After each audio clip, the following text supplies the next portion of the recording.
वालेकुम स्टूडेंट्स। आज का हमारा टॉपिक है जी एफएससी पार्ट 1 की बायोलॉजी के चैप्टर 1 का biology and the service of Mankind कि बायोलॉजी ने इंसानियत की खिदमत कैसे की है, ठीक है, या इंसानियत के लिए इसकी क्या खिदमात हैं। यहाँ पे बेटा हम 3 मेन सर्विसेज पढ़ेंगे। फर्स्ट है हमारे पास इंक्रीजिंग फूड प्रोडक्शन के बायोलॉजी ने इंसानियत के लिए फूड प्रोडक्शन को इंक्रीज किया है, यानी कि इंसानों के लिए खुराक को, जो खुराक की पैदावार है उसको बढ़ाया है। पहली मेन सर्विस ये।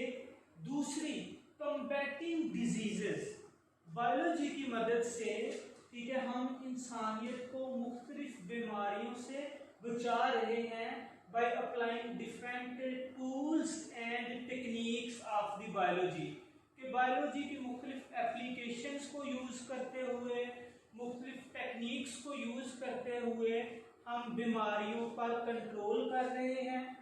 तीसरी मेन सर्विस है हमारे पास बेटा प्रोटेक्टिंग एंड कंजर्विंग इन्वायरमेंट के बायोलॉजी के मुख्तलिफ टूल्स को यूज करते हुए, मुख्तलिफ मेथड्स को यूज करते हुए हम अपने इन्वायरमेंट को, अपने माहौल को, ठीक है, उसकी हिफाजत कर रहे हैं और उसको बचा रहे हैं। तो आपकी बुक में बायोलॉजी की मैनकाइंड के लिए 3 मेन सर्विसेज का जिक्र किया गया है। पहली है फूड प्रोडक्शन की इंक्रीज, दूसरी है डिजीजेस को कम्बैट करना और तीसरी है जी इन्वायरमेंट की प्रोटेक्शन और कंजर्वेशन। हम इनको 1 बाय 1 डिटेल से स्टडी करेंगे। पहला बेटा हम फूड प्रोडक्शन को स्टडी करते हैं कि what are the services of biology in increasing the food production कि बायोलॉजी ने फूड प्रोडक्शन को इंक्रीज कैसे किया है। तो यहाँ पे बेटा हम 3 बेसिक बातों का जिक्र करेंगे। पहली है जी कि बायोलॉजी ने फूड प्रोडक्शन को इंक्रीज इस तरह से किया है कि इसकी वजह से हमने डिफरेंट वैरायटीज को प्रोड्यूस किया है। यानी कि पहला जो हमारा वे है फूड प्रोडक्शन को इंक्रीज करने का, वो क्या है जी कि प्रोडक्शन ऑफ डिफरेंट वैरायटीज, ठीक है, कि मुख्तलिफ वैरायटीज की पैदावार हुई है। दूसरा क्या है जी protection of plants from diseases कि बायोलॉजी की मुख्तलिफ एप्लीकेशंस को यूज करते हुए हमने प्लांट्स को बीमारियों से बचाया है, जिसकी वजह से हेल्दी प्लांट्स प्रोड्यूस हुए और हेल्दी प्लांट्स की वजह से हमारी जो फूड प्रोडक्शन है वो भी इंक्रीज हुई।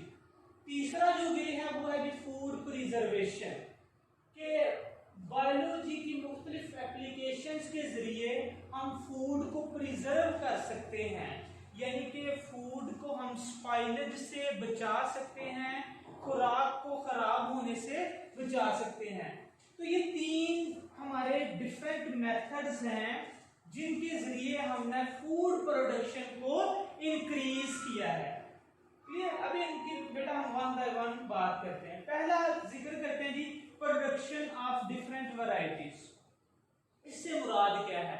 प्रोडक्शन का मतलब बेटा पैदावार है, डिफरेंट मुख्तलिफ वैरायटीज इकसाम, यानी कि बायोलॉजी की मुख्तलिफ टेक्निक्स को हमने यूज किया और प्लांट्स की डिफरेंट वैरायटीज या एनिमल्स की डिफरेंट वैरायटीज क्रिएट की और उन डिफरेंट वैरायटीज को हम as the source of food use कर रहे हैं।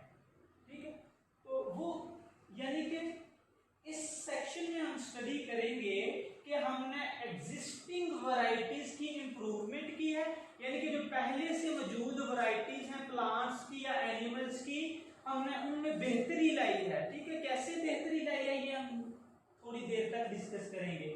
और दूसरी चीज हमने मेन क्या की है कि हमने नई वैरायटीज प्रोड्यूस की हैं, लेकिन वो नई वैरायटीज पुरानी वैरायटीज से बेहतर कैसे हैं कि एक तो वो हाई यील्ड देती हैं, उनकी जो पैदावार है वो ज्यादा है, और दूसरा वो डिजीज रेजिस्टेंट वैरायटीज हैं, यानी कि जिन पर पैथोजेंस वगैरह, जिन पर डिजीज काजिंग एजेंट्स वगैरह को अप्लाई नहीं कर सकते, यानी कि डिजीज काजिंग एजेंट्स फंक्शन नहीं कर सकते।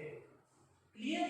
तो हमने डिफरेंट वैरायटीज कैसे प्रोड्यूस की हैं कि हमने पहले से जो वैरायटीज मौजूद हैं प्लांट्स की और एनिमल्स की, हमने उनमें इंप्रूवमेंट लाई है, हमने उनके कुछ करैक्टर्स को बेहतर किया है, और दूसरा हमने कुछ नई वैरायटीज बनाई हैं। उन नई वैरायटीज में मुख्तलिफ नए करैक्टर हैं। वो नए करैक्टर क्या हैं कि एक तो पहले से मौजूद वैरायटीज की निस्बत उनकी पैदावार ज्यादा है, और दूसरा वो डिजीज रेजिस्टेंट है, यानी कि उन पे बीमारियां इतनी ज्यादा, ठीक है, एक्ट नहीं करती। क्लियर? तो इस चीज के लिए हमने कौन सी मेथड्स को अपनाया है, ठीक है, which are the methods that are adopted for the production of different varieties of plants and animals, कि हमने प्लांट्स और एनिमल्स की डिफरेंट वैरायटीज को प्रोड्यूस करने के लिए कौन से मेथड्स अडॉप्ट किए हैं। आपकी बुक में बेटा 3 मेथड्स का जिक्र किया गया है। First is selective breeding, second is genetic engineering, and third is cloning. Clear? इनको यूज करते हुए हमने ये जो पहले से मौजूद वैरायटीज हैं उनकी इंप्रूवमेंट की है, और नई हाई यील्ड और डिजीज रेजिस्टेंट वैरायटीज बनाई हैं। अभी हम देखते हैं वन बाय वन इनका मतलब क्या है। सिलेक्टिव ब्रीडिंग, सिलेक्टिव का मतलब क्या है, ठीक है, चूजन, ठीक है, यानी कि बहुत सारी वैरायटीज हैं या बहुत सारे, ठीक है, लोग हैं, हमने उनमें से कुछ को चूज कर लिया, दूसरों से अलहदा कर लिया, सेलेक्ट कर लिया, यानी कि अपनी मर्जी का सिलेक्ट किया। और ब्रीडिंग का मतलब क्या है जी, ठीक है, प्रोड्यूस लिविंग ऑर्गेनिजम्स, ठीक है। तो सिलेक्टिव ब्रीडिंग में हम क्या करते हैं कि ऐसे प्लांट्स या एनिमल्स जिनके कुछ ट्रेड्स दूसरों की निस्बत बेहतर होते हैं, मसलन आज आप देखेंगे कि हमने, ठीक है, आप सुनते होंगे जी कि ये साहिवाल नस्ल की गाय है, ये ऑस्ट्रेलियन नस्ल की गाय है, ठीक है, ये नीली रावी की भैंस है। तो कौन सी ऐसी चीजें हैं जो उनको दूसरों से मुख्तलिफ बनाती हैं? तो असल में बेटा हमने उनको प्रोड्यूस किया है through selective breeding. Selective breeding में क्या किया जाता है कि मुख्तलिफ जानदारों के, ठीक है, इंटरेस्टिंग ट्रेड्स या यूजफुल ट्रेड्स को, ठीक है, यूज करते हुए हम उनसे दूसरे लिविंग ऑर्गेनिजम्स में उनको इंसर्ट करते हैं और फिर आगे उनकी पैदावार को बढ़ाते हैं। इसे आर्टिफिशियल सिलेक्शन भी कहा जाता है। सिलेक्टिव ब्रीडिंग को आर्टिफिशियल सिलेक्शन भी कहा जाता है। इसमें हम क्या करते हैं कि दो लिविंग ऑर्गेनिज्म यानी कि मेल और फीमेल में हम अपनी मर्जी के ट्रेड्स को सिलेक्ट करके उनके दरमियान ब्रीडिंग करवाते हैं, ठीक है, यानी कि ऐसे समझ लें, ठीक है, कि हम, ठीक है, जो साहिवाल नस्ल की भैंस है, ठीक है, या ऑस्ट्रेलियन नस्ल की जो गाय है, ठीक है, हम उसमें जो सीमन वगैरह, जो स्पर्म्स वगैरह हैं, ठीक है, या उसके जो ट्रेड्स हैं, ठीक है, वो हम दूसरे आम जो, ठीक है, गाय या भैंस है उनमें इंसर्ट करके, ठीक है, हम वो प्रोड्यूस करवा रहे हैं उनके ट्रेड्स।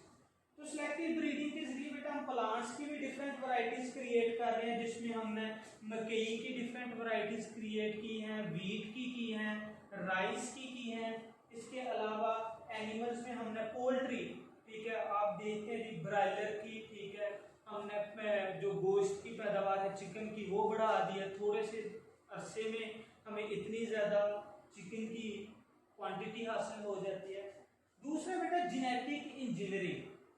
जेनेटिक इंजीनियरिंग में हम क्या करते हैं कि हम अपनी मर्जी के जीन्स को सिलेक्ट करते हैं, यानी कि फर्ज करें कि ऐसे जीन्स जिनसे फ्रूट ज़्यादा प्रोड्यूस हो रहा है, या किसी ऐसे एनिमल के जीन के जिसका मीट ज़्यादा मकदार में प्रोड्यूस होता है, ठीक है, या ऐसे जीन कि जो ज़्यादा मिल्क की प्रोडक्शन करने के रिस्पॉन्सिबल होते हैं, हम उन जीन्स को सिलेक्ट करते हैं और किसी दूसरे एनिमल या दूसरे प्लांट्स में उनको इंसर्ट कर देते हैं, ताकि उसमें ठीक है वो इंसर्ट होने के बाद फंक्शनिंग करें और आगे उसके बच्चों में वो ट्रांसफर हो जाए।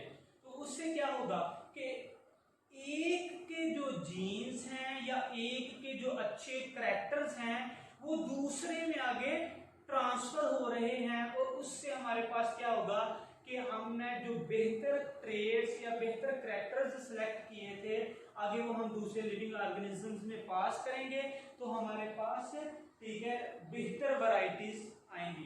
तो जेनेटिक इंजीनियरिंग के जरिए बेटा हमने ट्रांसजीनिक प्लांट्स बनाए हैं, ट्रांसजीनिक बैक्टीरिया बनाए हैं, ट्रांसजीनिक एनिमल्स बनाए हैं। ट्रांसजीनिक का मतलब क्या है जी कि ऐसा लिविंग ऑर्गेनिज्म जिसके अंदर अपने जीन्स के अलावा किसी दूसरे लिविंग ऑर्गेनिज्म का जीन भी मौजूद है, फॉरेन जीन मौजूद है, उन्हें हम क्या कहते हैं ट्रांसजीनिक प्लांट्स और ट्रांसजीनिक ऑर्गेनिजम्स। तो ट्रांसजीनिक ऑर्गेनिजम्स हम क्यों बनाते हैं? बेहतर वैरायटीज प्रोड्यूस करने के लिए। थर्ड मेथड क्या है कि क्लोनिंग। क्या हमने जेनेटिक इंजीनियरिंग के बाद बेटा हमने ट्रांसजीनिक प्लांट्स या ट्रांसजीनिक एनिमल्स बना लिए, लेकिन हमने अभी क्या करना है कि थोड़े अरसे में उनकी ज्यादा प्रोडक्शन करवानी है। तो उसके लिए हम क्या करते हैं कि हम लेबोरेटरी में ठीक है थोड़ी सी अरसे में ठीक है आर्टिफिशियली क्रिएटेड एनवायरनमेंट ठीक है या प्लांट्स के केस में हम नेचुरल एनवायरनमेंट में ठीक है आइडेंटिकल कॉपीज प्रोड्यूस करवाते हैं। क्लोनिंग का मतलब क्या है जी? Production of the identical copies of a living organism. यहाँ पे आइडेंटिकल से मुराद क्या है? जेनेटिकली आइडेंटिकल के ऐसे लिविंग ऑर्गेनिजम्स बनाना कि जिनके जीन्स हूबहू अपने पेरेंट्स के जीन से मिलते जुलते हैं, उनमें जरा सा भी फर्क नहीं है, उस प्रोसेस को बेटा क्या कहते हैं? क्लोनिंग। ठीक है, और क्लोनिंग को हम टिश्यू कल्चरिंग के जरिए हम इसको गेन कर रहे हैं। तो ये बेटा हमारे पास 3 मेथड्स थे जिनके जरिए हम डिफरेंट वैरायटीज को प्रोड्यूस कर रहे हैं। पहला हमारे पास सिलेक्टिव ब्रीडिंग कि जिसमें हम अपनी मर्जी के लिविंग ऑर्गेनिजम्स को सिलेक्ट करते हैं, उनके दरमियान क्रॉस करवाएंगे और नई वैरायटीज प्रोड्यूस करवाएंगे या बेहतर ट्रेड्स वाली वैरायटीज प्रोड्यूस करवाएंगे। जेनेटिक इंजीनियरिंग में हम क्या करते हैं कि अपनी मर्जी का जीन सिलेक्ट करते हैं जिसे जीन ऑफ इंटरेस्ट कहा जाता है, और वो किसी दूसरे लिविंग ऑर्गेनिज्म में इंसर्ट कर देते हैं और फिर आगे उससे इंप्रूव्ड वैरायटीज बनाते हैं। तीसरा क्या है जी? क्लोनिंग। क्लोनिंग में हम क्या करेंगे कि अपनी मर्जी के जीन वाला जो हमने लिविंग ऑर्गेनिज्म क्रिएट किया है, हम उसी तरह के आगे डिफरेंट लिविंग ऑर्गेनिजम्स यानी कि उसकी जेनेटिकली आइडेंटिकल कॉपीज प्रोड्यूस करवाते हैं। उस प्रोसेस को क्या कहते हैं? क्लोनिंग। क्लोनिंग को बेटा हम किसके जरिए गेन करते हैं? टिश्यू कल्चरिंग के थ्रू। और जेनेटिक इंजीनियरिंग में हमारे पास जो लिविंग ऑर्गेनिजम्स प्रोड्यूस हो रहे हैं उनको क्या कहा जाता है जी? Transgenic organisms. ठीक है, ट्रांसजीनिक का मतलब है जी ऐसा ऑर्गेनिज्म जिसके अंदर कोई फॉरेन जीन मौजूद हो, यानी कि अपने जीन्स के अलावा उसके अंदर किसी दूसरे लिविंग ऑर्गेनिज्म का जीन भी मौजूद हो। ठीक है, तो पेपर में आपको ये आ सकता है क्वेश्चन जी कि describe different methods adopted for the production of different varieties of living organisms। ठीक है, तो आपके इन 3 मेथड्स को नाम लिख देंगे। अच्छा, दूसरा बेटा सेगमेंट है हमारे पास कि फूड प्रोडक्शन में बायोलॉजी का क्या रोल है। दूसरा रोल है जी कि protection of plants from diseases, कि बायोलॉजी की मुख्तलिफ टेक्निक्स को यूज करते हुए, मुख्तलिफ टूल्स को, मुख्तलिफ एप्लीकेशंस को यूज करते हुए हमने प्लांट्स को डिजीजेस से सेव किया है। और जब प्लांट्स डिजीजेस से सेव कर लिए जाते हैं तो वो हेल्दी रहेंगे, और जब हेल्दी प्लांट्स होंगे तो उनकी प्रोडक्शन भी उतनी ज्यादा होगी, और जिसकी वजह से क्या होगा कि हमारी फूड प्रोडक्शन ज्यादा होगी। तो यहाँ पे बेटा पहला जो मेथड है जो हम प्लांट्स को डिजीजेस से प्रोटेक्ट करने के लिए यूज करते हैं वो जी integrated disease management. First method that is used to protect plants from diseases that is described in your book is integrated disease management। integrated का मतलब होता है बेटा इंटरकनेक्टेड, ठीक है, इंटरकनेक्टेड। तो इससे मुराद क्या है, what is integrated disease management?